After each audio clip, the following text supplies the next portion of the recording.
Tesco is considering cutting store staff by 39,000 over the next 3 years as Britain's biggest supermarket group attempts to reverse a slump in profits.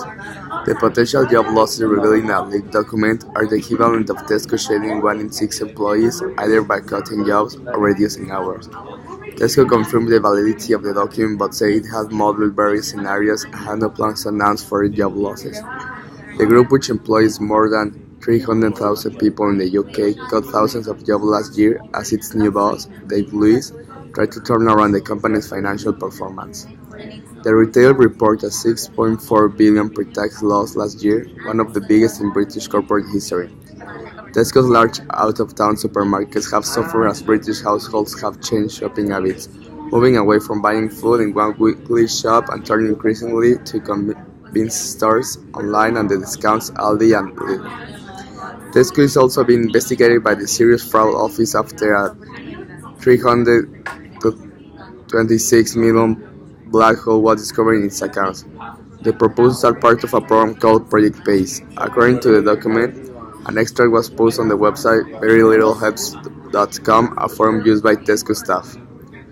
It says Tesco has modeled the impact of a 500 million reduction in the amount it pays in its store staff. This cut will be after recognizing the additional cost of introducing the national living wage, which means staff over the age of 25 must be paid at least £7.20 an hour from April. The 500 million reduction will lead to roughly 39,000 fewer workers in shop within 3 years. The document says this is the equivalent of 1 in 6 employees either leaving or having their hours cut. This includes large stores in the north of England and Scotland, taking a bigger hit than other parts of the country, with contracted staff hours falling by 18%. Tesco said, "This is not a new problem of job losses, and we are not announcing one.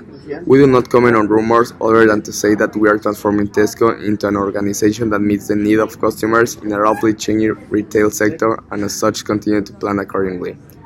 Roughly 45,000 people leave Tesco every year through natural wastage, meaning the cuts could be achieved without redundancies if the company chooses not to replace the departing employees. Britain's Big Four supermarkets have already cut thousands of jobs in the last year as they adapt to falling sales in their supermarkets. Last year, Tesco, Sainsbury's, and Morrisons closed dozens of shops. They have also scrapped new development, cut head office jobs, removed layers of management within supermarkets, and shortened office hours. In contrast, Aldi and Lidl, the German discounters, are hiring thousands of workers. Earlier this month, Aldi announced it will create 5,000 jobs in the UK this year for the opening of 80 new shops. The latest market share figures from Kantar show Tesco accounted for 28.5% of grocery spending in the UK, down from 29% a year ago. However, Aldi and Lidl's market share grew from a combined 8.5% in 2050 to 9.8%.